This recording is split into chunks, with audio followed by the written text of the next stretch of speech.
ஆண்டவராகிய இயேசு கிறிஸ்துவின் நாமத்தினாலே உங்களை நான் வாழ்த்துகிறேன். சாத்தானுடைய தந்திரங்கள் என்கிற தலைப்பிலே 2 கொரிந்தியர் 2:11 வசனத்தை வாசித்து அவனுடைய தந்திரங்கள் என்ன என்பதை குறித்து சில காரியங்களை முதல் பகுதியில் நம்ம தியானித்து முடித்து விட்டோம். அல்லேலூயா.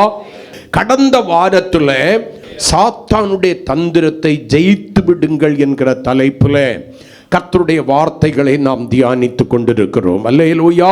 அவனுடைய தந்திரத்தில் சிக்குண்டு வஞ்சிக்கப்பட்டு போகாதபடி நாம் ஜெயிக்கிறவர்களாய் மாற வேண்டும். அல்லேலூயா. ஜெயிக்கிறவர்களாய் இருங்கள் என்கிற தலைப்பில் கடந்த வாரத்தில் நம்ம பேச கேட்டோம். மறுபடியும் வாசிக்கலாம். வெளிப்படுத்தின விசேஷம் 12ஆம் அதிகாரம் 9-11 ஆகிய வசனங்களை வாசிக்கலாம். உலகம் அனைத்தையும் மோசம் போக்குகிற பிசாசு என்றும் சாத்தான் என்றும் சொல்லப்பட்ட பழைய பாம்பாகிய பெரிய வலு சர்ப்பம் தள்ளப்பட்டது. அது பூமியிலே விழ தள்ளப்பட்டது. அதனோட கூட அதை சார்ந்த எதை சார்ந்த பிசாசும் சாத்தானும் பெரிய பாம்பாகிய வலு சர்ப்பமுமாயிருக்கிற அவனோடு கூட சேர்ந்த தூதர்களிலும் சிலர் தள்ளப்பட்டு போனார்கள். அல்லேலூயா. சேர்ந்த தூதர்களும் தள்ளப்பட்டு போனார்கள். இனி 11வது வசனம் சொல்லுங்க. இப்ப அவர்கள் பூமியிலே தள்ளப்பட்டு இருக்கிறார்கள்.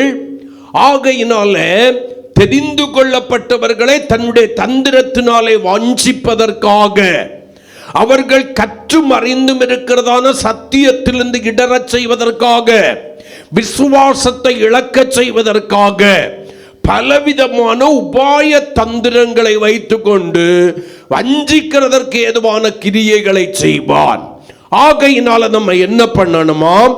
மரணம் நேரிடுகிறதா இருந்தாலும் அதற்கு தப்பும்படி தங்கள் ஜீவனையும் பாராமல், நன்றாய் கவனியுங்கள், மரணம் நேரிடுகிறதா இருந்தாலும் அந்த சாத்தானுடைய தந்திரத்திற்கும் வஞ்சிக்கிறதான வலைகளிலும் விழுந்து போகாதபடிக்கு ஜீவனை கொடுத்தாலும் அதிலிருந்து தப்பித்துக் கொள்ள வேண்டும். ஏன்னா இங்க ஜீவனை கொடுத்தா பரலோகத்தில் நித்திய காலமாக ஜீவனோடு கூட இருக்கலாம்.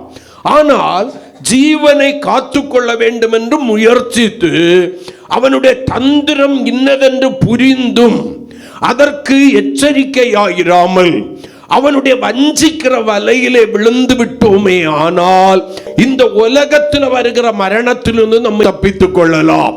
ஆனால் நித்திய மரணம் என்கிற 2ஆம் மரணத்திலிருந்து நம்ம யாரும் மீட்க முடியாது. அந்த மரணத்திற்கு பங்காளிகளாய் மாற்றிவிடும். ஆகையினாலே நமக்கு தேவை 2ஆம் மரணம் ஆகிய நித்திய நரகாக்கினை அல்ல. நமக்கு தேவை பரலோக வாழ்விலே நமக்கு தேவன் வைத்திருக்கிற நித்திய ஜீவன். இந்த உலகத்தில் வருகிறதான அவன் கொண்டு வருகிற அந்த வஞ்சிக்கிற காரியங்களில சிக்குண்டு போகாதபடி அவனுடைய தந்திரங்களை அறிந்து தப்பும்படி ஆட்டுக்குட்டியின் இரத்தத்தினாலும் தங்கள் சாட்சியின் வசனத்தினாலும் அவனை ஜெயித்தார்கள். அவன் தன்னுடைய வஞ்சக வலையோடு கூட வருகிறதான வேளையில, தந்திரமாக வருகிறதான வேளையில, நம்முடைய ஜீவனுக்கு விரோதமாக வருகிறதான வேளையில தேவனுடைய பிள்ளைகள் ஜெயிக்க வேண்டிய சில காரியங்களை கர்த்தர் கொடுத்திருக்கிறார். முதலாவதாக ஆட்டுக்குட்டியாகிய இயேசு கிறிஸ்துவின் இரத்தத்தினாலே ஜெயிக்க வேண்டும். ஒன்று, அந்த இரத்தத்தினாலே நீங்கள் உங்கள் பாவங்களார கழுவி சுத்திகரிக்கப்பட வேண்டும். அந்த இரத்தம் நித்திய மீட்புக்கு பங்குள்ளவர்களாய் உங்களை மாற்றி இருக்க வேண்டும்.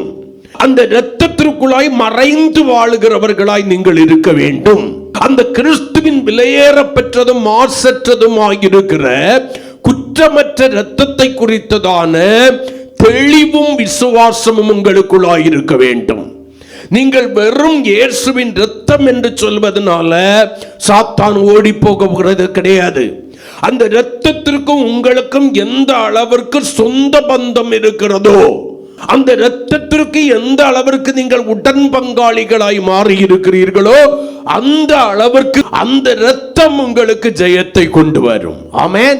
காரணம், இன்னைக்கும் பிதாவின் சமூகத்துல நமக்காய் பரிந்து பேசிக் கொண்டிருக்கிறார். இயேசு கல்வாரி சிலுவையிலே சிந்தின இரத்தம் உனக்காகவும் எனக்காகவும் இன்னைக்கும் பிதாவின் சமூகத்துல நினைப்பூட்டுதலாய் இருக்கிறது. ஆமென். பழைய ஏற்பாட்டில் ஒரு மனிதன் மிருக ஜீவன்களை பலியாக செலுத்தி ரத்தம் சிந்தி அது பலிபீடத்தில் அடியிலே ஊற்றப்படுகிற வேளை, பலிபீடத்தில் தெளிக்கப்படுகிற வேளை, வருடத்திற்கு ஒரு முறை மகா பரிசுத்த ஸ்தலத்துக்குள்ள கொண்டு போய் தெளிக்கிறதான வேளையில அந்த ரத்தம் அந்த மனுஷனுக்காக பரிந்து பேசுகிறதை போல கர்த்தர் அதை நினைத்து அவனுடைய பாவங்களை மன்னித்து அவன் தன்னுடைய ஜனத்தின் நடுவிலிருந்து வேறறுப்புண்டு போகாதபடி அவன் மேல் கிருபை கூறுகிறது போல அந்த இரத்தம், வெள்ளாட்டுக்கடா இளங்காளை அவைகளுடைய இரத்தம் அவர்களுக்கு நித்திய மீட்பை உண்டு பண்ணவில்லை. ஒவ்வொரு முறையும் பாவம் செய்கிறதான வேளையில அவர்களுக்கு திரும்ப திரும்ப பலி செலுத்த வேண்டியதாக இருந்தது. ஆனால் இயேசுவின் இரத்தம், அன்று சிந்தப்பட்ட இரத்தம், இன்றைக்கு வரைக்கும் மனுக்குலத்திற்காக பிதாவின் சமூகத்தில் பரிந்து பேசுகிறதா இருக்கிறதா என்று சொல்லுங்களேன். அல்லேலூயா. நம்முடைய நீதியின் நிமித்தம் அல்ல நம்ம பிழைத்திருக்கிறது. நம்ம நினைக்கிறோம் நம்ம பெரிய நீதி உள்ளவர்கள் என்று. வேதம் சொல்லுகிறது ஏசாயா 66 நம்முடைய நீதி தேவனுடைய பார்வையில் எதுவாய் இருக்கிறது? அழுக்கான கந்தையாய் இருக்கிறது. நாம் நீதி என்று நினைக்கிற அநேக காரியங்கள் தேவனுக்கு முன்னால எப்படி இருக்கிறது? அழுக்கான கந்தையை போல் இருக்கிறது. அப்ப நம்ம நீதி உள்ளவர்களாய் மாற்றுகிறது இயேசு கிறிஸ்துவின் இரத்தம். அது குற்றமற்ற இயேசுவின் இரத்தம். அதுபோல நம்மையும் குற்றமற்றவர்களாய் மாற்றுகிறது. அது விலையேற பெற்ற இரத்தம். அதே போல நம்ம என்ன பண்ணுகிறது? விலையேற பெற்றவர்களாய் மாற்றுகிறது. அது மாசற்ற இரத்தம். அந்த இரத்தம் நம்முடைய வாழ்க்கையை எப்படி மாற்றுகிறது? மாசற்றதாய் மாற்றுகிறது.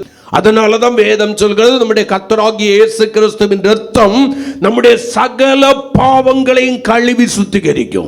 எப்ப சுத்திகரிக்குமா? நாம் நம்முடைய பாவங்களை ஒத்துக்கொண்டு அறிக்கையிடும் போது. அதே போல எபிரேயர் 9:14 என்ன சொல்கிறது? கர்த்தருக்கு ஸ்தோத்திரம். நம்முடைய மனசாட்சிகளை செத்த கிரியைகள் அற கழுவுகிறதற்கு அந்த இரத்தம் போதுமானது, சுத்திகரிப்பதற்கு. மனசாட்சியில இருக்கிற துர்மனசாட்சி நீங்கி தேவ பிள்ளைகள் நற்மனசாட்சி உள்ளவர்களாய் மாறும்படி, துர்மனசாட்சியோடு கூட நீங்கள் வாழ்ந்து சாத்தானுடைய தந்திரங்களிலே சிக்குண்டு அவனுடைய வஞ்சக வலையிலே மாட்டி இரண்டாம் மரணத்திற்கு பங்குள்ளவர்களாய் போய்விடக் கூடாது என்பதற்காக நம்முடைய துர்மனசாட்சி நீங்க நற்மனசாட்சியை நமக்குள்ளாய் உண்டு பண்ணும்படி, சுத்த மனசாட்சியை நமக்குள்ளாய் உண்டு பண்ணும்படி அந்த இரத்தம் போதுமானதாய் இருக்கிறது. அல்லேலூயா. அதனாலதான் வேதம் சொல்கிறது இயேசுவின் அல்லது ஆட்டுக்குட்டியின் இரத்தத்தினாலும். நீங்க இரத்தத்துக்கு பங்கில்லாதவர்களாய் இருந்துகிட்டு சாத்தானை பார்த்து இயேசுவின் இரத்தம் இயேசுவின் இரத்தம் செய்யணும்னு சொன்னா சொல்லாது. ஒன்ன பார்க்கல அந்த இரத்தம் எவ்வளவு வல்லமை உள்ளது என்று எனக்கு தெரியும். அந்த இரத்தம் சிந்தப்படும் போது நீ பார்க்கல, அந்த இரத்தம் சிந்தப்படும் போது நாம் பார்த்தேன். நான் மகிழ்ந்த அந்த இரத்தம் சிந்தப்படுவதை நினைத்து. ஆனா ஒண்ணு மட்டும் எனக்கு தெரியல, இந்த இயேசு மரித்து விட்டார், கல்லறையோடு கூட முடிந்து விட்டது என்று நினைத்தேன். அவர் மறுபடியும் உயிரோடு கூட எழும்பி என்னுடைய ராஜ்யத்தின் அஸ்திபாரத்தை அசைப்பார் என்பது எனக்கு தெரியல. ஆனாலும் என்ன பண்ணுன, பிரதான ஆசாரியர்களுக்குள்ளால ஏவி கல்லறைக்கு காவல் வச்சு அதுல ஒரு கல்லை எடுத்து மூடி அதுல முத்திரை போட்டெல்லாம் வச்சிருந்தேன். ஆனால் யூதாவின் ராஜசிங்கமானவர் உயிரோடு கூட எழுந்து முத்திரையை உடைத்து வெளியே வந்தார், கரங்களை கொட்டி. ஹல்லேலூயா, ஆமென். என்னுடைய தந்திரத்தினாலே நான் உள்ளடக்கியும் வைக்கும்படியாக போட்ட முத்திரை நீங்கள் ஆண்டவரின் இரட்சகரும் என்று சொல்லுகிற தேவகுமாரனாகிய இயேசுவை உள்ளடக்கி வைக்க விடவில்லை. 3ஆம் நாளிலே சொல்லி இருந்தபடியே, ஆமென், முத்திரைகளை உடைத்து கல்லை புரட்டி இயேசு வெளியே வந்தார். நமக்கு என்ன ஒரு பெரிய தைரியம்னா, இயேசு இன்னைக்கும் ஜீவிக்கிறார். அல்லேலூயா. அவர் மனுஷனாய் அல்ல, மனுஷகுமாரனாக பரலோகம் விட்டு பூலோகத்தில் வந்தார். ஆனா உயிரோடு கூட எழுந்து போகும்போது தேவகுமாரனாக சென்றிருக்கிறார். ஆமென். இனி வரும்போது மனுஷகுமாரனாய் அல்ல, தேவகுமாரனாய், மணவாளனாய், ராஜாதி ராஜாவாய் என் ஆண்டவர் வருவார். ஆமென் சொல்லுங்களேன். அதற்கு என்னை பங்காளியாய் மாற்றுகிறது இயேசுவின் ரத்தம். அந்த ரத்தத்துக்கு நாம் பங்குள்ளவனா மாறி அந்த ரத்தத்தை கொண்டு ஜெயிக்கணும். இரண்டாவதாக சாட்சியின் வசனம். அதை குறிச்சும் கடந்த வாரத்தில் சொன்னேன்.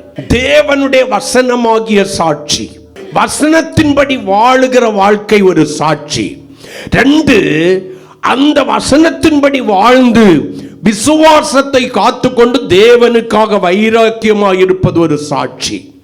எபிரேயர் 11ஆம் அதிகாரத்திலே அப்படிப்பட்டதான சாட்சிகள் தான் நிரம்பி இருக்கிறது. எபிரேயர் 11ஆம் அதிகாரத்தை விசுவாச வீரர்களின் பட்டியல் என்று சொல்லுவார்கள். அதனாலதான் எபிரேயர் 12:1 எழுதப்பட்டிருக்கிறது, மேகம் போன்ற இத்தனை திரளான சாட்சிகள் நம்மை சூழ்ந்து நிற்க பாரமான யாவற்றையும் பாவமான யாவற்றையும் உதறி தள்ளிவிட்டு விசுவாசத்தை துவக்குகிறவரும் முடிக்கிறவருமாயிருக்கிற இயேசு கிறிஸ்து நியமித்திருக்கிற ஓட்டத்தில் எப்படி ஓடணுமோ பொறுமையோடு கூட ஓடணும்னு வேதம் சொல்லுது. அப்ப ஜெயிக்கிறதுக்கான வழியையும் நமக்கு சொல்லி தந்துட்டு இருக்காரு. நமக்கு எத்தனை சத்துருக்கள் உண்டு?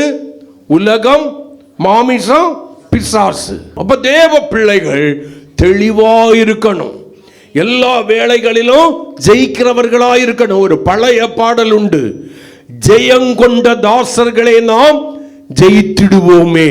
ஜெயங்கொண்ட தாசர்களாய், தேவ சேனையாய் எப்பொழுதும் கர்த்தருடைய பிள்ளைகள் இருக்கணும்.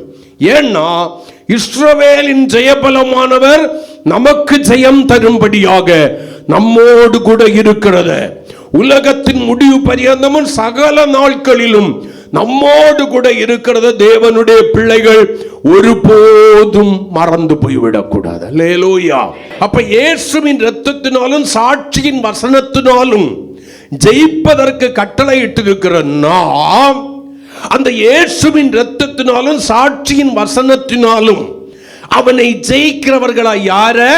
பிசாஸ் என்றும் சாத்தான் என்றும் பழைய பாம்பாகிய பெரிய வலு சர்ப்பம் என்று சொல்லப்பட்ட அவனை ஜெயிக்கணும்னா, அவனை ஜெயிக்கிற ஜெயம் நம்முடைய வாழ்க்கையில உண்டாகணும்னா பேதுரு ஒரு காரியத்தை நமக்கு சொல்லுகிறார். 1 பேதுரு 5ஆம் அதிகாரம் 6 முதல் 9 வரையிலான வசனங்களிலே நீங்கள் வாசிக்கிறதான வேளையில 6 காரியங்களை அப்போஸ்தலனாகிய பேதுரு இங்கே சொல்கிறார். இதுல 6வது வசனத்தை உங்களுக்கு சுட்டி காண்பித்து, தேவன் உயர்த்தும்படிக்கு அடங்கி இருங்கள். நீங்கள் அடங்கி இருக்க கற்றுக்கொள்ள வேண்டும். நீங்கள் உங்களை நீங்களே உயர்த்துகிறவர்களாக இருந்தால், அல்லது நீங்கள் சுய முயற்சியோடு கூட உயர்வை தேடுகிறவர்களாய் இருந்தால், நீங்கள் ஜெயிக்கிறவர்களாய் அல்ல தோற்கிறவர்களாய் மாறி போவீர்கள். எதற்காக அந்த 6வது வசனத்தில இருந்து அவர் சொல்லிக்கிட்டு வராரு. 8வது வசனத்தில் வாசிச்சீங்கன்னா தெரியும், தெளிந்த புத்தி உள்ளவர்களாயிருங்கள், விழித்திருங்கள், ஏனெனில் உங்கள் எதிராளியாகிய பிசாசானவன் கர்ச்சிக்கிற சிங்கம் போல் எவனை விழுங்கலாமோ என்று வகை தேடி சுற்றி திரிகிறான். அதனாலதான் நீங்க அடங்கி இருக்க மனதற்றவர்களாய் மாறி நீங்களே உங்களை உயர்த்துவதற்கும் உயர்வதற்கும் முயற்சிக்கிறவர்களாகின்றால், 1 கொரிந்தியர் 15:58 படி கர்த்தருக்குள் பிரயாசப்படாதபடி நீங்களே பிரயாசப்படுகிற சுய முயற்சி உடையவர்களாயிருந்தால் நீங்கள் வஞ்சிக்கப்பட்டு போய்விடுவீர்கள். அவனை நீங்கள் ஜெயிப்பதற்கு பதிலாக அவன் எளிதாய் உங்களை தன்னுடைய தந்திரத்தினாலே வஞ்சக வலைக்குள்ளாய் சிக்குண்டு பண்ணி அவன் உங்களை ஜெயித்து விடுவான். ஜாக்கிரதையா இருக்க வேண்டும். இன்னைக்கு 7வது வசனத்தில் சொல்கிறார், அவர் உங்களை விசாரிக்கிறவரானபடியினால் உங்கள் கவலைகளை எல்லாம் அவர் மேல் வைத்து விடுங்கள். இந்த விசாரிக்கிறவர் என்கிறதான ஒரு காரியத்தை நான் எடுக்கல. நான் இப்ப அங்க போகல. நான் சேர்த்து சொல்றேன், என்னை விசாரிக்க இயேசு இருக்கிறபடியினாலே வேதம் சொல்கிறது, எரேமியா 30:17 நீங்க வாசிக்கிறதான வேளையில, அவர்கள் உன்னை விசாரிப்பாரற்ற சீயோன் என்று சொல்லி உனக்கு தள்ளுண்டவள் என்று பெயரிட்டபடியினால் நான் உன் காயங்களை ஆற்றுவேன் என்று கர்த்தர் சொல்லுகிறார். அவர்கள் உன்னை விசாரிப்பற்றவனாய், விசாரிப்பதற்கு தகுதியற்றவனாய், விசாரிப்பதற்கு தகுதியற்றவர்களாய் உன்னை கண்டாலும், அவர்களால் விசாரிக்கப்படுவதற்குரிய அந்த தகுதி உன்னுடைய வாழ்க்கையில இல்லைன்னு அவர்கள் முடிவு பண்ணினாலும், உன்னை விசாரிக்கிற ஒரு தேவன் உண்டு. 38 வருடமாக பெதஸ்தா குளத்தண்டையில இருந்ததான அந்த வியாதியஸ்தனை விசாரித்ததை போல உங்களை விசாரிக்கிற ஒரு தேவன் உண்டு. அவனை விசாரிக்கிறதுக்கு ஆள் இல்ல. அவன் சொல்ற ஒரு பெரிய குற்றச்சாட்டு என்ன, எனக்கு உதவி செய்வதற்கு யாருமே முன் வரல. என்னை குளத்தில முதலாவது நான் இறங்கி சுகமடையும்படி எனக்கு உதவி செய்வதற்கு யாரும் வரல, என்னை விசாரிப்பதற்கு யாரும் வரல. 38 வருஷமா இங்கதானே இருக்கிறான், இருந்து கொண்டு போகட்டும் என்று விடுகிறார்கள். சகைவ அழைத்து விசாரித்தார், நான் உனக்கு என்ன செய்ய வேண்டும் என்று இருக்கிறாய்? விசாரிக்கிற தேவன், உனக்கு நான் என்ன செய்ய வேண்டும்? ஏன் என்னை நீ கூப்பிட்டு கொண்டிருக்கிறாய்? ஏன் என்னுடைய சமூகத்தில் வந்து என்னை தேடுகிறாய்? நான் உனக்கு என்ன செய்ய வேண்டும் என்று இருக்கிறாய் என்று சொல்லி உங்களுடைய ஒவ்வொரு சூழ்நிலைகளுக்கும் ஏற்றபடி விசாரிக்கிற ஒரு நல்ல ஆண்டவர் இருக்கிறார். ஆகையினால என்னை விசாரிப்பதற்கு யாரும் இல்லை என்று சொல்லி நீங்கள் அங்கலாய்க்கிறவர்களாய் இருக்கக்கூடாது. என்னை விசாரிக்க ஒருவர் இருக்கிறார் என்கிற விசுவாசம் உள்ளவர்களாய், அது நிமித்தம் வருகிற எல்லா கவலைகளையும் அவர் மேல் வைத்து விட வேண்டும். யார் மேல வச்சிருக்கணும்? ஆண்டவராகிய இயேசு கிறிஸ்து என்கிற விசாரிக்கிற உயிருள்ள உண்மை தேவனிடத்தில் நீங்கள் வைத்து விட வேண்டும். எதை குறித்து நீங்க என்ன பண்ணக்கூடாது? கவலைப்படக்கூடாது. தேவனுடைய பிள்ளைகள் கவலைப்பட ஆரம்பிச்சிட்டீங்கன்னா நீங்கள் சாத்தானுடைய தந்திர வலைக்குள்ளால விழுந்து விட்டீர்கள் என்று அர்த்தம். என்னை விசாரிக்கிற தேவன் உண்டு. அவர் என்னை விசாரிக்கிறார், என்னை விசாரிக்க துடிக்கிறார். மனுஷனால் நான் விசாரிக்கப்படாமல் இருக்கலாம். நான் பிரயோஜனமற்றவனாய், பிரயோஜனமற்றவளாய் இந்த உலகத்தில் எண்ணப்படலாம். நான் என்னால யாருக்கும் ஒரு உபயோகம் இல்லை என்று சொல்லி என்னை ஒதுக்கி வைக்கலாம். ஆனால் என்னை காண்கிற தேவன், உண்மை உள்ளவரும் உயிரோடு கூட இருக்கிறவருமாய் இருக்கிற ஆண்டவர், எனக்காக மரித்தவர், எனக்காய் உயிர்த்தவர், உயிரோடு கூட இருக்கிறவர், மறுபடியும் வரப்போகிறவர், என்னுடைய ஒவ்வொரு காரியங்களையும் விசாரித்து அறிகிற தேவனாய் இருக்கிறபடியினால நான் எதை குறித்தும் கவலைப்பட வேண்டிய அவசியம் இல்லை. தேவனுடைய பிள்ளைகள் கவலைப்பட்டீங்கன்னா மறுபடியும் சொல்ற, அவன் உங்களை எளிதாக தன்னுடைய தந்திர வலையில சிக்குண்டு போக பண்ணி வஞ்சித்து விடுவான். அவனுடைய நோக்கமே தெரிந்து கொள்ளப்பட்டவர்களை என்ன பண்ணணும்? வஞ்சிக்கணும். அதற்காக தான் கர்ச்சிக்கிற சிங்கத்தை போல விழுங்கலாமோ என்று சொல்லுவதற்கு அர்த்தம் என்ன? அவர்களை வஞ்சிக்கலாமோ என்று சொல்லி வகை தேடி, அதாவது உங்ககிட்ட என்ன காரியம் இருக்கு அவன் விழுங்குவதற்கு ஏதுவாக. கவலை இருக்கா, அடங்கி இருக்காத தன்மை இருக்கிறதா, ஈஸியா விழுங்கிடுவான். அவன் விழுங்க வரும்போது அடிப்படை தகுதி இல்லாம இயேசுவின் ரத்தம் செய்ய சொல்லி ஒரு பிரயோஜனம் இல்லை. வல்லமை உண்டு உண்டு உண்டுன்னு சொல்லி 140 டம்போல வச்சு பாடி ஒரு பிரயோஜனமே இல்லை. ரத்தம் ஜெயம், ரத்தம் ஜெயம், கல்வாரி இயேசுவின் ரத்தம் ஜெயம் சொல்லி பிரயோஜனம் இல்லை. அவன் சொல்லுவான், இயேசுவின் ரத்தத்தை எனக்கு தெரியும், அதுக்கு மேல உள்ள ரத்தத்தை நான் பார்த்திருக்கேன். உனக்கு அந்த ரத்தத்தை குறித்து சொல்றதுக்கு ஜெயம் என்று சொல்வதற்கு என்ன தகுதி இருக்கிறது? தகுதி இல்லாத நீ அதை சொல்லும் போது எப்படி நான் பயந்து ஓட முடியும்? அப்ப கவலைகள் தேவனுடைய பிள்ளைகளை வஞ்சிப்பதற்காக அவன் எடுத்துக்கொள்கிற ஒரு ஆயுதம் கவலை. கவலை தேவனுடையது அல்ல. பவுல் சொல்லும் போது சொல்லுவாரு, பிலிப்பியர் 4:4, சந்தோஷமாயிருங்கள், கர்த்தருக்குள் சந்தோஷமா இருங்கள் என்று மறுபடியும் உங்களுக்கு சொல்கிறேன். எப்ப சந்தோஷமா இருக்கணுமா? நம்ம நினைக்கிறதெல்லாம் நடக்கும்போது. அப்படியா சொல்றாரு?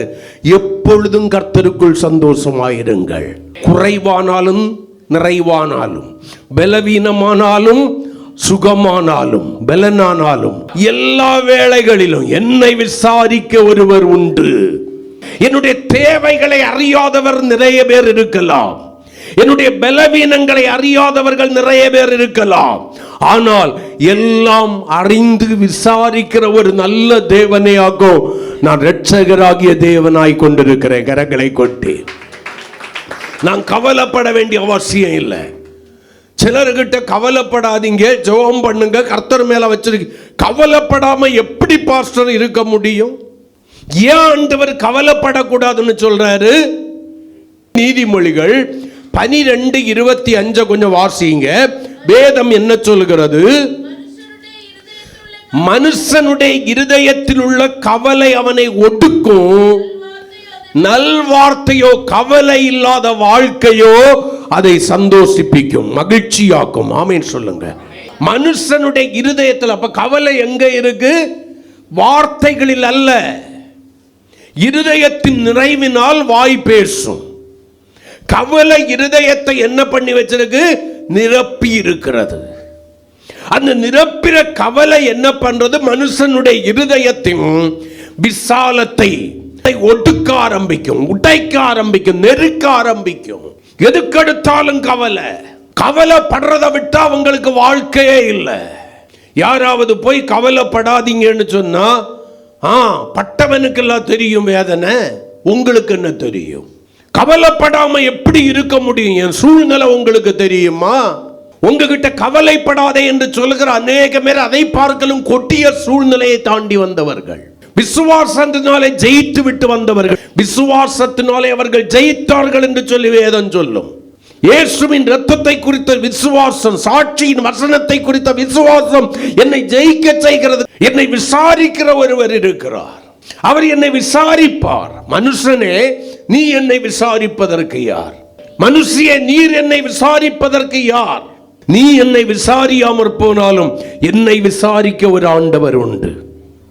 அந்த விசுவாசம் எனக்குள்ளால வரும்போது நான் என்ன பண்ணிடுறேன்? என் கவலைகளை எல்லாம் அவர் மேல் வைத்து விடுகிறேன். அவர் மேல் வைத்து விட்டேன்னா அதுக்கு மேல என்ன இருக்கக்கூடாது? என்கிட்ட கவலை இருக்கக்கூடாது. அந்த கவலையை எனக்குள்ளாலே வைத்திருந்தேன்னா என்னுடைய இருதயத்தை ஒடுக்கி கொண்டே இருக்கும், உடைத்து கொண்டே இருக்கும். இருதயத்தின் மகிழ்ச்சியை இல்லாமற் போக செய்துவிடும். அழுகையும் பற்கடிப்பையும் வாழ்க்கையை குறித்த ஒரு பயத்தையும் எனக்குள்ளாய் உருவாக்கிவிடும். தேவையில்லாத அவிசுவாசமான வார்த்தைகளை எனக்குள்ளாய் இருந்து வெளிப்படுத்தும். மனம் பதறி பேசுகிறவளாய் இருப்பேன். அநேக வேளையில நான் என்ன பேசுறேன்னு எனக்கே தெரியாது. எப்பவும் எதையோ இழந்ததை போல, பிரம்மை பிடித்தவனை போல, பிரம்மை பிடித்தவளை போல, உள்ளே இருந்து பேசவே இயலாத ஒரு சூழ்நிலை ஏற்படுத்திக்கிட்டு அப்படி மெல்ல பேசுவோம். உடைந்து போயிருக்கிறோம் என்பதை மற்றவர்களுக்கு சொல்ல வேண்டும். நான் சொல்றேன், நீங்க சொல்லும் முன்னாலே கர்த்தர் அறிஞ்சிருக்கிறாரு. ஆண்டவருடைய சமூகத்தில் போங்க. 1 சாமுவேல் 1ஆம் அதிகாரத்தில் அன்னாள் போனது போல நிந்தை அவளுடைய இருதயத்தை பிளக்கிறது, அவமானங்கள் அவளுடைய இருதயத்தை பிளந்து கொண்டிருக்கிறது. அவள் எதை குறித்தும் கவலைப்படல. தேவனுடைய ஆலயத்தை பார்க்கிறா. தேவனுடைய மனுஷனாகிய ஏலி ஆசனத்தில் உட்கார்ந்துட்டு இருக்கிறா. போய் உட்கார்ந்து தன்னுடைய இருதயத்தை தேவ சமூகத்தில் ஊற்றுகிறாள். அப்ப அன்னாளுக்கு ஒன்று தெரிகிறது, என்னை விசாரிக்கிற தேவன் உண்டு. எல்கானாவால என்னுடைய கவலையை தீர்க்க எல்கானாவால முடியாது. எல்கானா அவளை அதிகமாய் நேசிக்கிற ஒரு கணவன். நீங்க வேதத்தில் வாசிச்சீங்கன்னா தெரியும். பெனினாளை பார்க்கலாம், அவளுடைய பிள்ளைகளை பார்க்கலாம். இந்த அன்னாளை அதிகமாய் நேசிக்கிறான். அவனால இவளுடைய கவலை என்ன பண்ண முடியல, போக்க முடியல. சந்தோஷமா இருன்னு சொல்லி பார்க்கிறான். எனக்கு 10 பிள்ளைகளை பார்க்கல, நீ அதிக மேன்மை உள்ளவள்னு சொல்லி பார்க்கிறான். அந்த வார்த்தைகள் எல்லாம் அவளுடைய கவலையை என்ன பண்ணல, மாற்றல, காயங்கட்டல. இருதயம் உடைந்து போய் இருக்கிறது, ஒடுங்கி போயிருக்கிறது இருதயம். தேவ சமூகத்தில் போறா. இருதயத்தில் இருந்த கவலைகளையும் பாரங்களையும் எல்லாம் சங்கீதம் 55:22 எழுதப்பட்டிருக்கிறவா, கர்த்தர் மேல் பாரத்தை வைத்து விடு, அவர் உன்னை ஆதரிப்பார், நீதிமானை ஒருபோதும் தள்ளாட வெட்டார் என்று சொன்னதான வேத வாக்கியத்தின்படி தேவ சமூகத்தில் போய் கர்த்தர் மேல் தன்னுடைய இருதயத்துக்குள்ளால இருந்த கவலை என்கிற பாரத்தை, தன்னுடைய இருதயத்தை ஒடுக்கி உடைத்துக் கொண்டிருந்த கவலை என்கிற பாரத்தை தேவ சமூகத்திலே ஊற்றுகிறார். இருதயம் முழுவதையும் ஊற்றுகிறாள். நீங்க வேத வசனத்தை எடுத்து வாசிச்சு பாருங்க. வேதம் சொல்லும், அதற்கு பின்பு அவள் துக்கமுகமாய் இருந்ததில்லை. கரங்களை கொட்டி கர்த்தரை மகிமைப்படுத்து. அப்ப அர்த்தம் என்ன? தேவ சமூகத்தில் போய் விட்டு விட்ட கவலையை அவள் திரும்ப எடுத்துக்கொண்டு போகல. அவள் என்ன பண்ணுகிறாள்? இருதயத்தை ஊற்றிட்டேன், என் சஞ்சலத்தை ஊற்றிட்டேன், என் பாரத்தை ஊற்றிட்டேன், அதற்கு காரணமாயிருந்த கவலையை ஊற்றிட்டேன், இனி நான் இதை கொண்டு போக கூடாது, வச்சுட்டு போவேன். சரி, ஆராதனைக்கு வந்தாச்சு. சிலர் கலத்தி மெல்ல வைப்பாங்க, இருந்துக்க பத்திரமா இருந்துக்க, நான் உன்னை போகும்போது கூட்டிட்டு போவேன், போகும்போது பத்திரமா கூட்டிட்டு போவேன், நீ அது வரைக்கும் அழாம தொந்தரவு பண்ணாம இரு. அல்லேலூயா, ஆமென். ஆராதனை உமக்கே ஆராதனை. ஒரே ஆட்டமும் பாட்டமுமா இருக்கும்.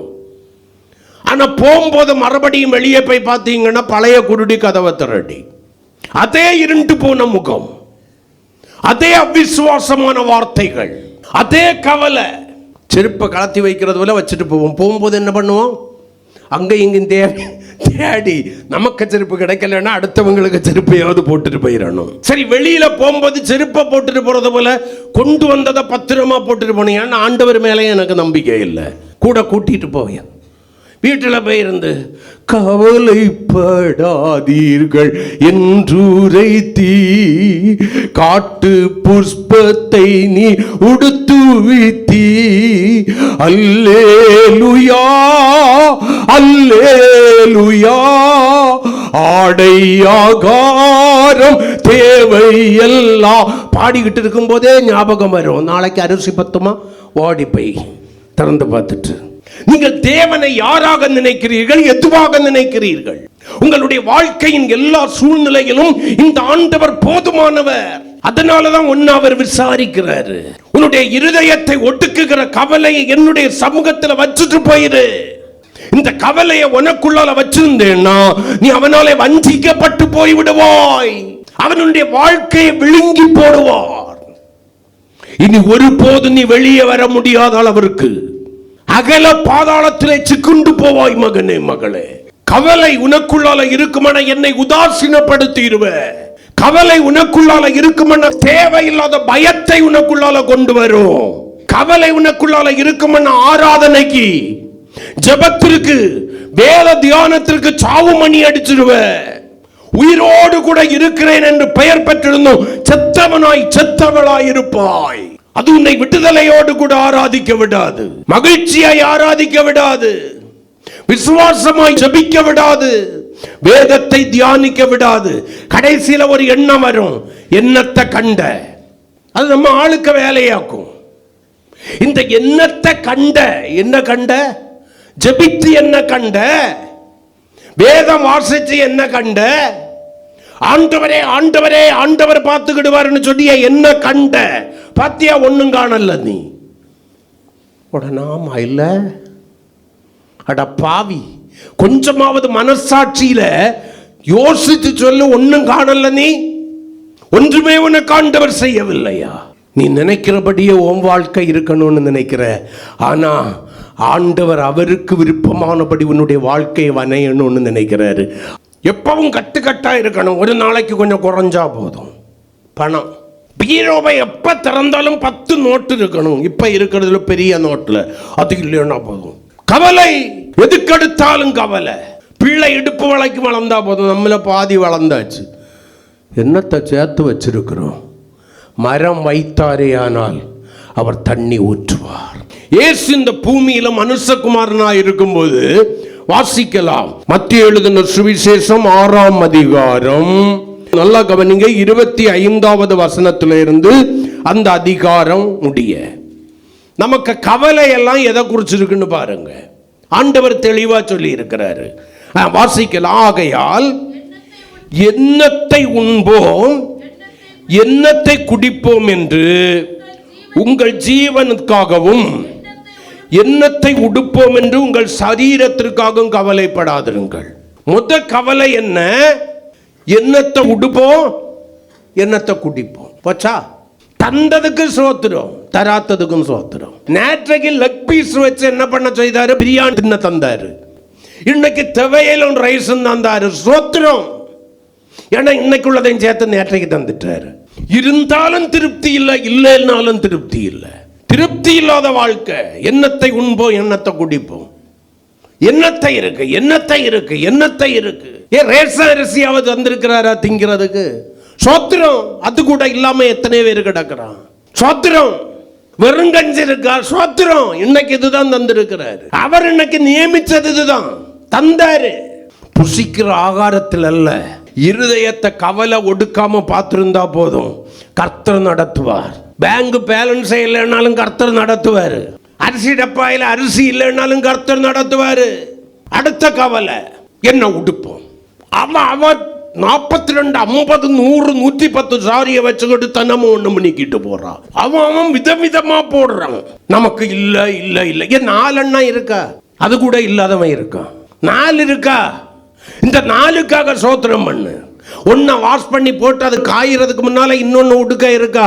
சோத்திரம். எவ்வளவு எடுத்து அடுக்கி அடுக்கி வச்சதுக்கு மேல துருத்தி வச்சாலும் பத்தல. கணக்கு பாருங்க, கரெக்டா இருக்கும். சில வஸ்திரம் 1 வருஷத்துக்கு ஒருக்கா கூட வெளியே வராது. போடுறோமோ இல்லையோ, அவனுக்கு இருக்கிறத விட என்கிட்ட இருக்கணும், அவளுக்கு இருக்கிறத விட இருக்கணும். கவலை. உடுக்கிறதுக்கு இல்லைன்னு கவலை, திங்கிறதுக்கு இல்லைன்னு கவலை. என்னத்தை உடுப்போம் என்னத்தை திம்போம், புசிப்போம் குடிப்போம் உடுப்போம் என்கிற கவலை. ஆண்டவர் சொல்றார், இதை குறித்து கவலைப்படாத, அதை எங்கிட்ட விட்டுரு. நான் உன்னை சிருஷ்டித்தது உண்மையானால் உன்னுடைய அன்றாட தேவைகளை சந்திப்பதற்கு நான் போதுமானவராயிருக்கிறேன். சங்கீதம் 34:10 சொல்லுது, சிங்கக்குட்டிகள் தாழ்ச்சி அடைந்து பட்டினியாய் கிடக்கும், கர்த்தரை தேடுகிறவர்களுக்கு ஒரு நன்மையும் குறைவுபடாது. உன்னுடைய தேடுதல் உண்மையானதேயானால் உனக்கு புசிக்கவும் குடிக்கவும் உடுக்கவும் குறைவில்லாதபடி கர்த்தர் அதன் வேளையில நேர்த்தியாய் சந்தித்து நடத்துவார். கரங்களை கொட்டி கர்த்தரை மகிமைப்படுத்து. உன் தேடுதலில் மாய்மாலம் இருக்கும்னா கர்த்தர் ஒருவேளை உனக்கு தராம இருக்கலாம்.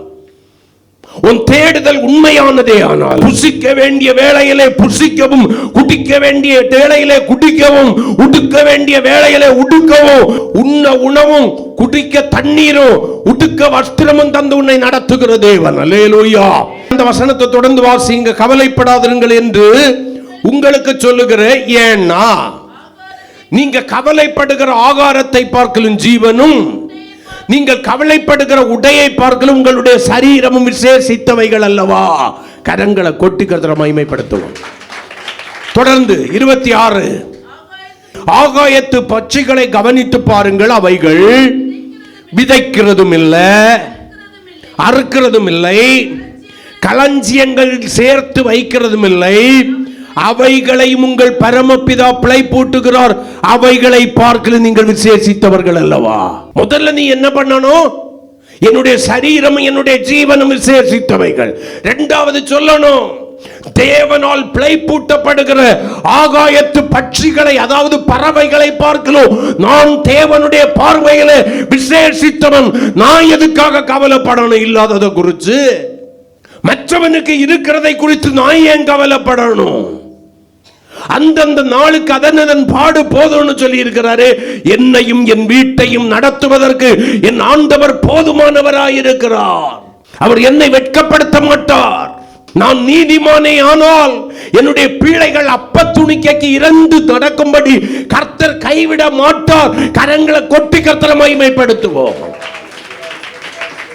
ஆகாரத்தையும் உடையும் மட்டும் நான் சொல்லல, எந்த நன்மையும் குறைவுபடாதபடி பிரசங்கி 3:11 படி அதன் காலங்களிலே சகலவற்றையும் நேர்த்தியாய் செய்கிற விசாரிக்கிற ஆமென் கரிசனை உள்ள தேவனையாக்கும் நீ ஆராதிச்சுக்கிட்டு இருக்கிற.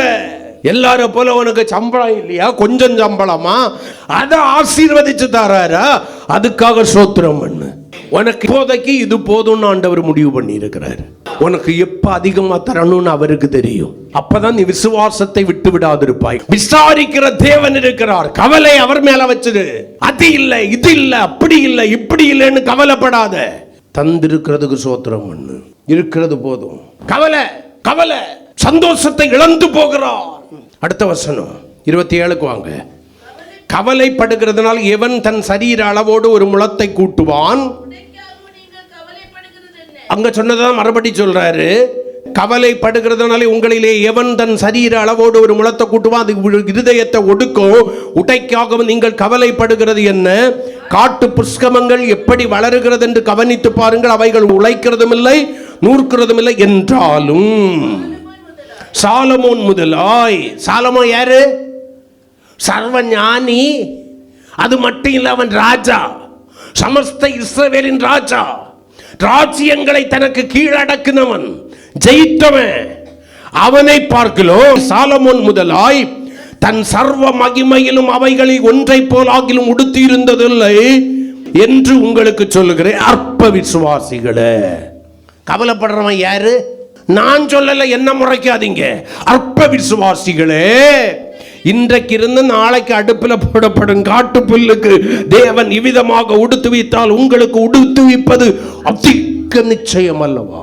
ஒரு பேர் வச்சுட்டாரு. உனக்குள்ளால தேவ பிள்ளை என்று சொல்லி நாமம் தரிக்கப்பட்ட உனக்குள்ளால கவலை இருக்க ஆண்டவர் சொல்றாரு அற்ப விசுவாசியே. இப்ப 31க்கு மறுபடி வருவோம். ஆகையால் எண்ணத்தை உண்போம், எண்ணத்தை குடிப்போம், எண்ணத்தை உடுப்போம் என்று கவலைப்படாதிருங்கள். அடுத்த வசனம், இவைகள் எல்லாம் ஞானமற்ற அஞ்ஞானிகள் நாடி தேடுகிறார்கள். இவைகள் எல்லாம் உங்களுக்கு வேண்டியவைகள் என்று உங்கள் பரமபிதா அறிந்திருக்கிறார். அப்ப நான் என்ன தேடணுமா? உலகத்திற்குரியவைகளை அல்ல. முதலாவது தேவனுடைய ராஜ்யத்தை, அவருடைய நீதியிங்கு தேடுங்கள். அப்பொழுது இவைகள் எல்லாம் உங்களுக்கு கூட. என்ன அர்த்தம் தெரியுமா? நான் சொல்றேன், முதலாவது தேவனுடைய ராஜ்யத்தை, அவருடைய நீதியும் நீ தேடுனா கூட கூடையா உனக்கு கொடுப்பாரு. நீ வேண்டிக் கொள்வதற்கு நினைக்கிறதற்கு மேலாக கிரியை செய்வார். அவர் வல்லமை உள்ள தேவன். எல்லாம் சொல்லிக்கிட்டு அடுத்து சொல்றாரு, எதுக்காக இந்த கவலை வருதான் தெரியுமா? ஐயா, இன்னைக்காக ஒருதனும் கவலைப்படல. யாருக்கு கவலை இன்றைய சார்ந்ததல்ல. கவலை எதுக்கு வருதான்? ஆகையால் நாளைக்காக கவலைப்படாதிருங்கள், நாளைய தினம் தன்னுடையவைகளுக்காக கவலைப்படும். அந்தந்த நாளுக்கு அதன் பாடு போதும். நான் சொத்த பறவைக்கு பிள்ளை, நீ சாவறது வரைக்கும் நீ பார்க்க முடியுமா பாரு, அதுக்கப்புறம் கர்த்தர் பார்த்துக்கிடுவாரு. ஐயோ, எனக்கு மனைவியும் பிள்ளையும் நடுத்தெருவில் நின்னுடக்கூடாது, என் குடும்பம் நடுத்தெருவில் நின்னுடக்கூடாது. கவலை, பயம் இருதயத்தை ஒடுக்கிக்கிட்டு இருக்கு. நீ இருந்தாலும் நீ நடத்த போறது கிடையாது, கர்த்தர் நடத்துறாரு. நீ இல்லைன்னாலும் கர்த்தர் நடத்துறார். நாளைக்காக நீங்கள் கவலைப்படாதிருங்கள், நாளைய தினம் தன்னுடையவைகளுக்காக அது கவலைப்பட்டுட்டு போட்டோம். அந்தந்த நாளுக்கு அதன் பாடு போதும். ஏன் திரும்ப திரும்ப கவலைப்படாதங்கிறாரு? நீ கவலைப்பட்டேன்னா உன்னுடைய இருதயம் ஒடுங்கி போகும். அந்த கவலை சாத்தான் உன்னை வஞ்சித்து அவனுடைய வஞ்சக வலையிலே நீ விழுவதற்கு உன்னை வழி நடத்திவிடும். ஜாக்கிரதை சபையே. நான் எதை குறித்தும் கவலைப்படக்கூடாதா? எதை குறித்தும் கவலைப்படக்கூடாதா? பிலிப்பியர் 4ஆம் அதிகாரம் 6வது வசனத்தை கொஞ்சம் வாசிங்க. நீங்கள் ஒன்றுக்கும் கவலைப்படாமல். நீங்க என்ன பண்ணக்கூடாதா? அப்ப நான் ஒண்ணுக்குமே கவலைப்படக்கூடாதா? ஒன்றுக்கும் கவலைப்படாமல் எல்லாவற்றையும் குறித்து உங்கள் விண்ணப்பங்களை ஸ்தோத்திரத்தோடு கூடிய ஜெபத்தினாலும் வேண்டுதலினாலும் தேவனுக்கு தெரியப்படுத்துங்க. அதுவும் கவலைப்பட்டு தெரியப்படுத்தக்கூடாது. பிரமாணம் என்ன பண்ணணுமா? ஒன்றுக்கும் கவலைப்படாம முதல்ல கவலையை விட்டுக்கிட்டு தான் என்ன பண்ணணுமா? ஸ்தோத்திரத்தோடு கூட விண்ணப்பங்களையும் வேண்டுதல்களையும் ஜெபங்களையும் தேவனுக்கு முன்னால செய்யணுமா. பிரமாணம். கவலை உள்ளக்குள்ளால இருந்துச்சுன்னா அவன் என்ன பண்ணிடுவான்? அந்த கவலையை கொண்டு எளிதாக உங்களை வஞ்சித்து விடுவான், விழுங்கி விடுவான். அதனாலதான் ஆண்டவர் சொன்னார், கவலைப்படாதிருங்கள். நம்ம கவலையெல்லாம் என்ன பிரச்சனை? இன்னைக்குள்ள குறிச்ச கவலை இல்லை, எல்லா கவலையும் நாளைய குறிச்ச கவலை தான். ஃபியூச்சர் பிளானிங்கை குறிச்ச கவலை.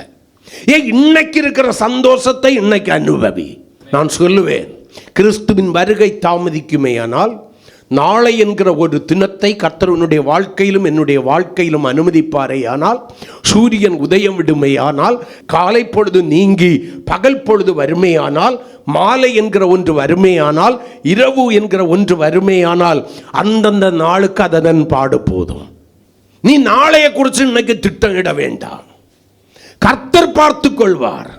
உன்னுடைய வாழ்க்கையை நம்பி அவருடைய கரத்தில் கொடுத்து பாரு. கர்த்தர் என்னை வெட்கப்படுத்த மாட்டார். நான் ஆராதிக்கிற தேவன் அதன் காலங்களிலே சகலவற்றையும் நேர்த்தியாய் செய்வார். என்னுடைய திட்டங்களை குறித்து நான் கவலைப்படுறேன். என்னுடைய திட்டங்கள் தேவனுடைய பார்வையிலே சாதாரணமானது. ஆனால் தேவன் என் மேல் வைத்திருக்கிற திட்டம் பெரியது. அவர் வேலை வரும்போது மலை போல எனக்கு முன்னால நிற்கிறதும் பனி போல மாறிடும். நீ கவலைப்பட்டு என்னத்தை கண்டேன்னு கர்த்தர் கேட்கிறாரு. கவலைப்படுவதனால் நீ கண்டது என்ன? இருக்கிற சந்தோஷத்தை, இன்னைக்கு இருக்கிற சந்தோஷத்தை இழந்து போற. நேற்றைக்கு கேட்ட நாளைக்கு இறைச்சி வேணும்னு கர்த்தர் உனக்கு இஸ்ரவேல் ஜனங்களுக்கு கொடுத்தது போல இறைச்சி தந்தாரு. ஆனா தந்த இறைச்சிய சோத்திரமா சந்தோஷமா புசிக்கிறியா? இல்ல, நாளைக்கு பிரியாணி வேணுங்கிற கவலை போச்சா? இன்னைக்கு தந்த இறைச்சிய சோத்திரத்தோடு சாப்பிடு. இன்றைய தேவையை சந்தித்தாரா, அதுக்கா நன்றி சொல்லு. நெருக்கம் எல்லாருடைய வாழ்க்கையிலையும் வரும். பிரச்சனை எல்லாருடைய வாழ்க்கையில் வரும். வேதம் சொல்கிறது, நீதிமானுக்கு வரும் துன்பங்கள் அநேகமாயிருக்கும், அவைகள் பற்றிலும் கர்த்தர் நின்று அவனை விடுதலையாக்குவார். நின்று விடுதலையாக்குகிற ஒரு தேவன் உண்டு. வேற எவனுக்கு அந்த வாய்ப்பு இருக்கிறது? எவனுக்கு அந்த கிருபை இருக்கிறது? அதனாலதான் வேதம் சொல்கிறது, கர்த்தரை தெய்வமாக கொண்ட ஜாதியின் ஜனமும் பாக்கியமுடையது. என்னை நின்று விசாரித்து விடுதலையாக்குகிற ஒரு தேவன் உண்டு.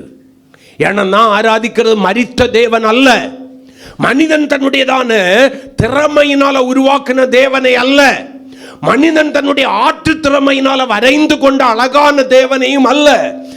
நான் ஆராதிக்கிறது தேவனாயிருந்தும் தேவனுடைய தர்சுரூபமாயிருந்தோ இந்த உலகத்துல எனக்காக மனிதனாக வந்து, எனக்காக மரித்து, எனக்காய் உயிர்த்து, இன்றைக்கும் ஜீவிக்கிற ஜீவனுள்ள தேவனுடைய குமாரனையாக நான் ஆராதிக்கிறேன். ஆமென். நான் எதுக்கு கவலைப்படணும்? அன்னால போல இருக்கணும். ஆண்டவரை நம்பி அவருடைய கரத்துல ஒப்பு கொடுத்துட்டியா, அதுக்கு பிறகு அந்த காரியத்துல நீ இன்வால்வ் ஆகக்கூடாது. அதை குறித்து யோசிக்க கூடாது. கர்த்தர் பார்த்து கொள்வார். நான் அவர்கிட்ட சொல்லியாச்சு. கடன் வாங்கும்போது தேவன்கிட்ட பெர்மிஷன் கேட்டியா? 5 பைசா 4 பைசா 3 பைசா வட்டிக்கு எடுக்கும்போது ஆண்டவர்கிட்ட போய் பெர்மிஷன் கேட்டியா? நான் இத்தனை பைசா வட்டிக்கு எடுக்க போறேன் ஆண்டவரே, 50 ரூபா தேவைக்கு 500 ரூபா வாங்க போறேன் ஆண்டவரே, 50 ரூபா தேவையை முடிச்சுட்டு 450 ரூபா இன்னைக்கு எந்த ஹோட்டலு புதுசா திறந்திருக்கோ அதுல நானும் என் குடும்பமும் விளங்கும் குடும்பம். 100 வாங்க இடத்துல 1000 வாங்கு, 100 கொடு, 900 போடு. கடைசியில கவலை கட்டம். ஆண்டவரே உமக்கு கண் இருக்கா, மூக்கு இருக்கா, வாய் இருக்கா, காது இருக்கா? ஆண்டவரே இந்த ஏழை கூப்பிடுகிற கேளாதவர் போல் மௌனமாய் இருக்கிறீரே. ஆண்டவர் நகைப்பார். என்கிட்ட கேட்டுக்கிட்டா வாங்கின. நான் உனக்கு எத்தனை தடவை சொன்னேன், கடன் வாங்காத, என் கற்பனையை கை கொள்ளு, நீ கடன் இல்லாத வாழ்க்கை வாழும்படி செய்வேன். நான் சொல்லுவேன், நிறைய பேர் தேவைகளுக்கு கடன் வாங்கினதை பார்க்கலும் வீணானதுக்கு வாங்கின கடன் தான் ஜாஸ்தி. கர்த்தர் தந்ததுல வாழ கற்றுக்கொண்டிருக்க வேண்டும். மற்றவர்களுக்கு ஒப்பிட்டு உன்னுடைய வாழ்க்கையை பார்த்திருக்க கூடாது. ஆண்டவர்கிட்ட சில தேவைகளுக்கு ஜெபம் பண்ணுவாங்க. ஆண்டவர் இறங்கி அந்த தேவையை கொடுப்பாரு. இவங்களுக்கு அது வந்த உடனே என்ன தேவைக்கு கேட்டேங்கிறத மறந்துடுவாங்க. இன்னொரு புதிய தேவை உருவாக்கி அதை செலவழிச்சிருவாங்க. அந்த என்ன தேவைக்கு கேட்டாங்களோ அந்த தேவைக்குரிய கிரியம் செலுத்தப்படல. அடுத்த நாள் அவன் அந்த தொண்டையை பிடிச்சுக்கிட்டு நிற்பான். திரும்ப போயிருந்த ஆண்டவரே ஆண்டவரே, நீ ஆண்டவரே ஆண்டவரேன்னு கூப்பிடுறதுக்குள்ளால ஆண்டவர் கேட்பாரு, நான் உனக்கு நேற்றைக்கு தந்ததை என்ன பண்ணினேன்னு. பஸ்ஸில் தான் ஏற முடியுமா? பஸ்ஸில் போ, ஆட்டோவில் போகலன்னு யார் ஆள்றா? ஆண்டவர் அற்புதம் செய்யல, நான் வந்த ஆண்டவர் என்னான்னு கேட்கல. எப்படி கேட்பாரு? நீ தான் அவர் கையில் ஒப்பு கொடுக்க மாட்டேங்கிறிய, அவருக்கும் விட்டு கொடுக்க மாட்டேங்க, நீயும் சுமக்க மாட்டேங்க. அவர் சரி எங்கிட்ட தான்னா இந்த 2 நாய் சேர்ந்து ஒரு பழைய துணியை எடுத்து கடிச்சு எனக்கு உனக்குன்னு, சரி எலும்பதான் கடிக்கும்னு பார்த்தா கிழிஞ்சு கிடக்கிறதான துணியை எடுத்து இது நான் என் கண்ணால நம்ம சர்ச்சுக்கு முன்னால கண்டது. ஒரு நாளைக்கு காலையில் 7 மணிக்கு பிரேயர் முடிஞ்சு போகும்போது ஒரு 2 நாய், ஒரு துண்டு துணி, அது எங்க இருந்து வந்துச்சுன்னு தெரியாது, ஒன்று போய் கடிச்சது. எலும்புன்னு நினைச்சாக்கும் கடிச்சது. அது துணி, அதுக்கு பிரயோஜனப்படாதுன்னு தெரியாது. அப்படியே முழுங்கினாலும் செத்து போயிடும். ஒன்று கடிச்சது, உடனே இன்னொன்று பார்த்துரும், அது இன்னொரு முறையை பிடிச்சு கடிச்சு. 2 ஒண்ணுக்கு ஒன்று பலசாலி. இது நான் விட மாட்டேங்குது, அது நான் விட மாட்டேங்குது. 2 ஒன்னாதான் படுக்கும். ஆனா பிரயோஜனம் இல்லாத ஒரு துணியை வச்சுக்கிட்டு, ஒரு பழைய துணியை வச்சுக்கிட்டு, இது எனக்குன்னு இது இழுக்குது, அது அதுக்குன்னு அது இழுக்குது. கர்த்தர் சொல்றார், எங்கிட்ட விட்டு நான் இழுக்கிறேன், இல்ல நான் பார்த்துக்கிறேன், விட்டுரு. நம்பிக்கை இல்லை. என்னாலே முடியல, அவராலே எப்படி பார்த்துக்கிட முடியும்? நீங்கள் தேவனை குறைத்து மறைப்பிடுகிறீர்கள். அவர் உங்களுடைய பாவத்தை மட்டுமல்ல சிலுவையிலே சுமந்தது, உங்கள் கவலைகளையும் துக்கங்களையும் பாடுகளையும் எல்லாவற்றையும் ஏற்றுக்கொண்டார். நம்பி கொடுக்கிறீங்க. ஆண்டவரை விடையும் சிலருக்கு நம்பிக்கை கணவன் மேல. ராகேல் எனக்கு பிள்ளை கூட்டம் இல்லைன்னா நான் செத்துருவேன்னு சொல்லி அவ யாக்கோபை பிடிச்சு உலுக்குனது போல அவ பிள்ளைக்கு உலுக்குனா, இவ என்னென்னத்துக்கோ உலுக்குவா அட்டிமடியை பிடிச்சு. நீங்க உலுக்கிறத கொஞ்ச நேரம் அவர்கிட்ட போய் பாரு. நாங்க நல்லது சொன்னா உனக்கு பிடிக்காது. உன் நம்பிக்கை உன்னுடைய கணவன் மேல அல்ல, கர்த்தர் மேல இருக்கட்டும். உன் நம்பிக்கை உன்னுடைய மனைவி அரிசி டப்பாய்க்க உள்ளால ஒழிச்சு குட்டி போட்ட பூனையை போல உனக்கு பயந்து அது யாழ் இடம் மாத்துமா? அதே போல நீ அரிசி டப்பாயில வைக்கிறத பார்த்துட்டேன்னா எடுத்துருவேன்னு சொல்லி பருப்பு டப்பாவுக்குள்ளால, அடுத்த நாள் அது வத்தல் பொடிக்குள்ளால இருக்கும். அது இடம் மாறிக்கிட்டே இருக்கும் உனக்கு பயந்து. உனக்கு எதுக்கு அந்த பணத்துக்கு மேல நம்பிக்கை? அது அரிசி டப்பாயிலையோ பருப்பு டப்பாயிலையோ கோதுமை மாவு டப்பாயிலையோ ஏன் வத்தல் டப்பாயிலையோ மல்லி டப்பாயிலையோ அங்க இருந்துட்டு போட்டோம். உனக்கு ஒத்தாசை கொடுக்கிறவர் கர்த்தர் அல்லவா? அது இருக்கிற இடத்துல இருக்கட்டும். நீ அவளை நம்புற. சிலருக்கு நம்பிக்கை என்ன தெரியுமா? பேங்க்ல இருக்கிற கொஞ்சம் பேலன்ஸுக்கு மேல. ஆனா பாடுறது என்ன தெரியுமா? நம்புவே இயேசுவை நம்புவே இயேசுவை. அக்கௌண்ட்டில் கிடக்கிற பணத்தை நம்பினேன்னா அதுவும் சிலையுமே இந்த 2000 நோட்டு ரூபா நிப்பாட்டின நேரத்தில் கைவிட்டது போல, கொரோனா நேரத்தில் கைவிட்டது போல கைவிட்டு ஜாக்கிரதோட. நம்புவேன் இயேசுவேன்னா அவரை நம்பணும். சும்மா கண்டவனையும் கண்டவளையும் நம்பக்கூடாது. மச்சினனை மாமனையும் நம்ப கூடாது. அவனட்டையும் மினட்டையும் கேட்ட நேரத்தில் கர்த்தர்கிட்ட கேட்டிருப்பேன்னா, எனக்கொத்தாசை வரும் பர்வதும் நேரா என் கண்களை எடுப்பே. எனக்கொத்தாசை வரும் பர்வதும் நேரா என் கண்களை எடுப்பே. வானும் பூமியும் படைத்த வல்ல தேவனிடம் இருந்தே, வானமும் பூமியும் படைத்த எண்ணுக்கடங்கா நன்மைகள் வருமே, என் கண்கள் ஏறெடுப்பே. எண்ணுக்கடங்கா நன்மைகள் வருமே, என் கண்கள் ஏறெடுப்பே. எனக்கொத்தாசை வரும் பர்வதம் நேரா என் கண்களை எடுப்பே. எனக்கு தேவை இருக்கணும், நான் ஒத்தாசையின் பர்வதத்தை பார்த்து கெஞ்சுவேன். எனக்கு ஒத்தாசை அவரிடத்துல இருந்து வரும் அப்படின்னு தீர்மானம் எடு. கடன் தீர்றதுக்கு என்ன வழி? இன்னொரு இடத்துல வாங்கி கொடுத்துடலாமா? நோ. நான் சொல்றேன், உன் மேல இருக்கிற கடன் என்கிற நுகம் உடையணும்னா கர்த்தரிடத்துல மனம் திரும்பி வசனத்தின்படி கற்பனையை கை கொண்டு வாழ்ந்து பாரு. கர்த்தருடைய இருதயத்திற்கு ஏற்ற ஒரு வாழ்க்கை வாழ்ந்து பாரு.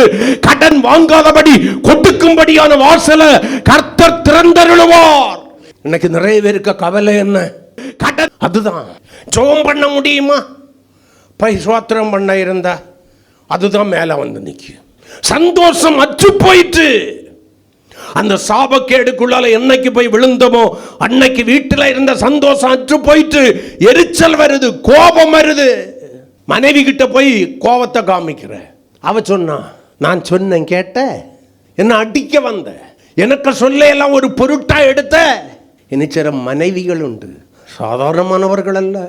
மாப்பிள்ளை கட்டம் வாங்கியாவது கொழுக்க வைக்கணும், அவன் நினைக்கிறதெல்லாம் நடக்கணும். 3-5 ஹை ஹீல்ஸும் போட்டுக்கிட்டு காலை தூக்கி வைக்க முடியலன்னாலும், வயசு 49 ஆனாலும் 18 வயசு பெண்ணோட போல உடுத்து ஒருங்கி, உனக்கு இல்லைன்னா என்னத்துக்குல உனக்கு ஒரு பொண்டாட்டி, என்னத்துக்குல உனக்கு ஒரு பிள்ளை. அவன் நினைப்பான், அறியாமலும் தெரியாமலும் ஒருக்கா இந்த தப்பை பண்ணிட்டேன், இனி வாழ்க்கையில நான் தப்பு பண்ணவே மாட்டேன். இந்த தப்பை வீட்டில் யாரு உள்ளால காலை வைக்கண்டாம். அவன் இந்த மண்டைக்குள்ளால போய் தேனீச்சி குடைஞ்சது போல 1000 தேனீச்சி அங்க குடைஞ்சுக்கிட்டு இருக்கும். வெளியே போனாலும் பிரச்சனை, வீட்டுக்குள்ளால இருந்தாலும் பிரச்சனை. எங்க தோத்து போறோம்னா, நம்ம நினைக்கிற வாழ்க்கை நம்ம வாழணும்னு நினைக்கிறோம். இங்க கர்த்தர் நியமித்திருக்கிறபடி வாழ நான் நினைக்கிறதை பார்க்கிலும் 4 பேர் மதிக்கிறாப்புல நான் நினைக்கிற ஒரு வாழ்க்கை வாழணும். எனக்கு அதற்குரிய பலன் இருக்கிறதோ இல்லையோ, பிள்ளைகள் வாழ்ற வாழ்க்கை உனக்கு கொடுக்க முடியாம இருக்கலாம். என்னால இதுதான் முடியும், என்னால இதுதான் முடியும், இதுக்கு மேல வேணும்னா ஆண்டவருடைய சமூகத்தில் ஜெபம் பண்ணுங்கன்னு கற்றுக் கொடுக்க வேண்டிய நீ, அவன் தரல இவன் தரலன்னு சொல்லி கோவப்படக்கூடாது. விசுவாச வாழ்க்கையை பிள்ளைகளுக்கு கற்றுக் கொடுக்க வேண்டிய நீ. பிள்ளைகள் கேட்கிறார்கள், கொடுக்கலன்னா தப்பா நினைச்சிருவாங்க, அப்பா என்கிற பாசத்தை இழந்துருவாங்க, அம்மா என்கிற பாசத்தை இழந்துருவாங்கன்னு சொல்லி துணிகரம் கொண்டு செயல்படுகிறாயோ. உனக்கு 15 ரூபா நாளைக்கு வரும்னா 10 ரூபா வாங்கு. 15 ரூபா வருங்கிறதுக்காக 25 ரூபா வாங்கிறாத. வாங்காமல் இருப்பது சால சிறந்தது. தேவன் சபையோடு பேச விரும்புகிறார். கடன் மட்டும் இல்லை கவலை, நாளைய குறித்த கவலைகள் அதிகம். பிள்ளைய குறிக்க ஃபியூச்சரை கொடுத்து நீ பிளான் பண்றியா? வாய்க்காதே போ. கர்த்தருடைய கரங்களில் விட்டு கொடுத்துட்டு அமர்ந்திருந்து பாரு, கர்த்தர் பார்த்து கொள்வார். ஆண்டவர் தருகிறவைகள் போதும் என்கிற அந்த மனதோடு கூட ஜெபம் பண்ணுங்க, கர்த்தர் மேல வச்சுக்குங்க. அவனால் வஞ்சிக்கப்படுவதற்கு என்னுடைய வாழ்க்கை நான் ஒப்பு கொடுக்க மாட்டேன். ஆண்டவரே, என் காரியங்களை நீர் என்ன பண்ணிக்கொள்ளும், மேற்போட்டு கொள்ளும் என்று சொல்லி தாவீது சொன்னதை போல என் காரியங்களை இன்றைக்கு நீர் மேற்போட்டு கொள்ளுங்கிறது பொறுப்படும். இதுக்கு மேல நான் கவலைப்பட மாட்டேன். ஆண்டவரே, நாளைக்காக கவலைப்படாத. வெறும் வஸ்திரத்துக்காக இல்லை, வெறும் ஆகாரத்துக்காக மட்டும் இல்லை, வெறும் குடிக்கிறதுக்காக மட்டும் இல்லை, ஏது ஒன்றுக்கும் எதை குறித்தும் கவலைப்படாத. சாத்தானுக்கு இடம் கொடுக்க மாட்டேன்னு சொல்லி கர்த்தருடைய கரங்களில் ஒப்பு கொடுத்து அப்படியே முழங்கால் படுவிண்டு. உங்களை எத்தனை பேருக்கு இந்த செய்தி பிரயோஜனமாக இருக்குன்னு எனக்கு தெரியாது. ஆனால் ஏதோ ஒரு விதத்தில் கர்த்தர் உங்களோடு கூட பேசி இருக்கலாம். என்ன நோக்கத்தோடு கர்த்தர் எழுந்தருள்றாரு பேசுகிறாருன்னு எனக்கு தெரியாது. ஆனால் ஒன்று மட்டும் எனக்கு தெரியும், தேவன் சபையோடு கூட பேசி கொண்டிருக்கிறார். வாலிபனே கன்னிகையை உன்னோடு கூட பேசி கொண்டிருக்கு. அன்பு சகோதரனே சகோதரியை உன்னோடு கூட பேசி கொண்டிருக்கிறார். இந்த கவலையை நீ சுமக்கும் வரைக்கும், இந்த பாரத்தை நீ சுமக்கும் வரைக்கும் அதற்கு ஒரு முடிவில்லாமல் போயிடும். இன்னைக்கு அந்நாள போல ஒரே ஒரு நிமிட நேரம் இருதயத்தை ஊற்றி வச்சிடறேன். ஆண்டவரே, இனி வாங்கக்கூடாதுன்னா எந்த சூழ்நிலையிலையும் வாங்கக்கூடாது, பட்டினியானாலும் வாங்கக்கூடாது.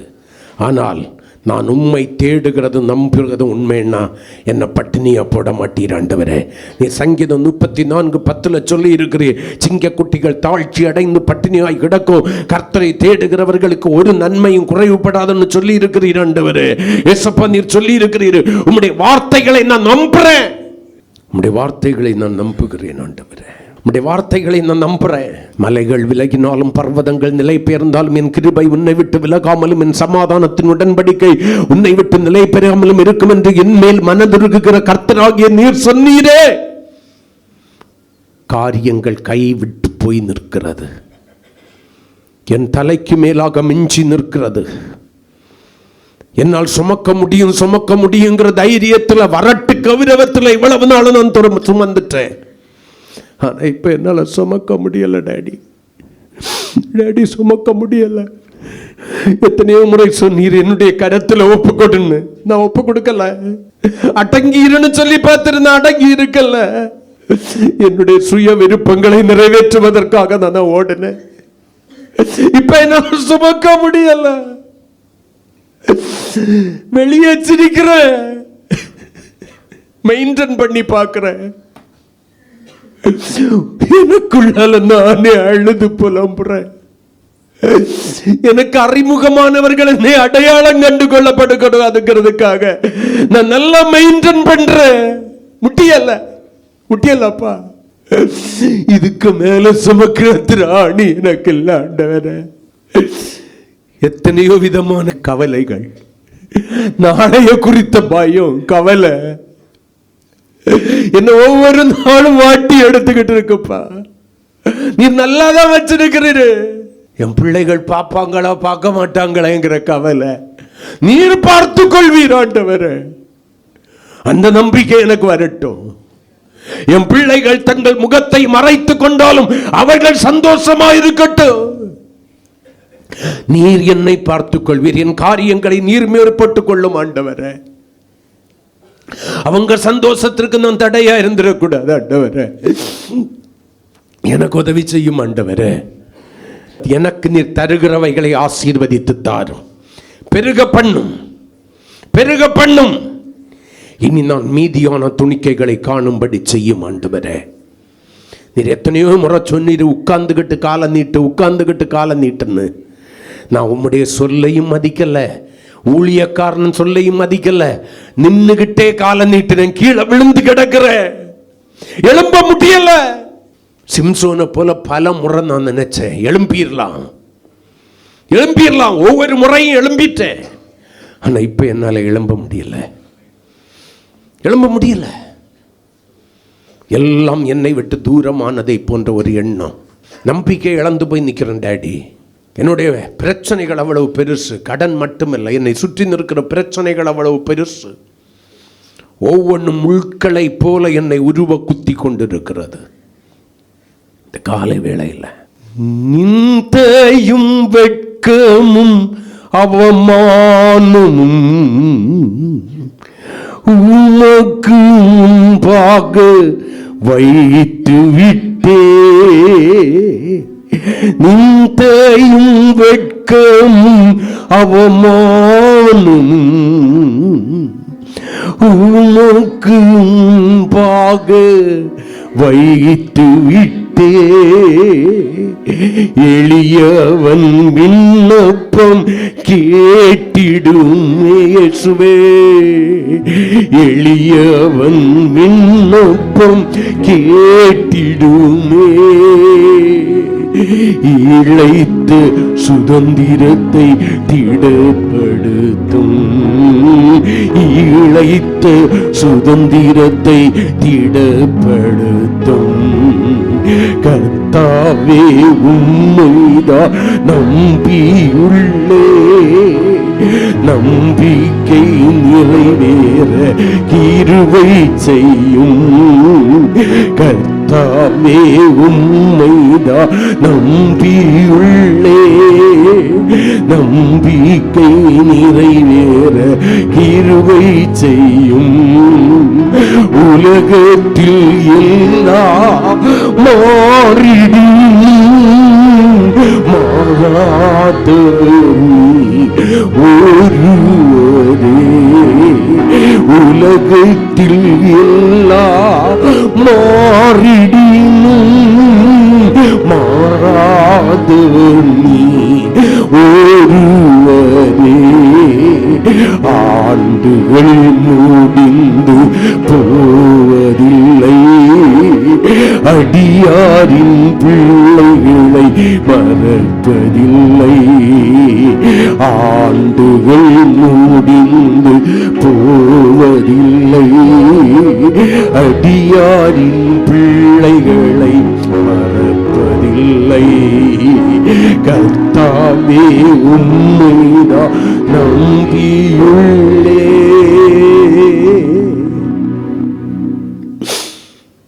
ஆண்டவரே, உம்மை மேல வச்சிடறேன்னு ஒப்பு கொடுப்பீங்களா? உம்மை நம்புறப்பா, மனப்பூர்வமாய் நம்புகிறேன். நீர் எனக்காக யாவையும் செய்து முடிக்கிறவ. உம்முடைய வாக்கினால் சொன்னதை என்னுடைய வாழ்க்கையில் ஆமென் கரத்தினால் நிறைவேற்றி நீர் நொறுக்கின எலும்புகள் களி கூறும்படி ஆண்டவரே சந்தோஷமும் மகிழ்ச்சியும் உண்டாகும்படி செய்வீர் ஆண்டவரே. நான் நம்புறேன்னு சொல்லுங்க. அவர் மேல வச்சிருங்க. கர்த்தருக்கு ஸ்தோத்திரம். கர்த்தர் உங்க கூட பேசுறாரு. இன்னைக்கு அவருடைய வார்த்தைக்கு உண்மையா செவி கொடுத்து பாருங்க. அவர் உங்களுடைய காரியங்களை மேற்போட்டுக் கொள்வார். அர்ப்பணிப்போம். கர்த்தர் நம்மை ஆசீர்வதிப்பார்.